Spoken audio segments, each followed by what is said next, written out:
Hello and welcome to Monday Money Moments with myself, your host, Dana Miller from Executive Financial Insights.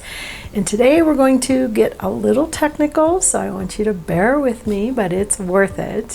What we're going to be talking about is working capital and what is your optimal working capital ratio. So first of all, what is working capital?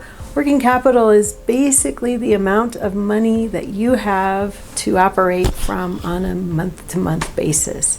It is the amount of cash you have, which is your current assets and your accounts receivable, money that should be coming in this month, minus your current liabilities, which is usually your accounts payable. Now, it depends on the industry. Different industries have different ratios, but essentially, the optimal ratio is somewhere between 1.2 and 1.8. Now, what does that mean? That means that if you took all the money that you owe and all the money that you have and is coming in, the accounts receivable, then you could pay that off 1.2 times, right? So take what you owe and divide it by what you have, and you should have an amount of 1.2 to 1.8.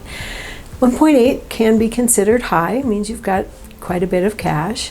But here's my thoughts for you on this one. This needs to be something that you're paying attention to, sometimes monthly, sometimes weekly, just depending on how tight you are on cash.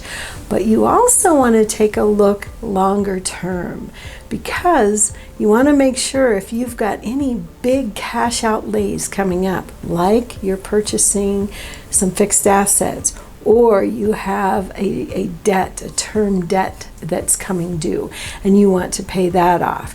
You want to make sure that you're going to have the cash to cover those big things, as well as your day-to-day, month-to-month operations, okay?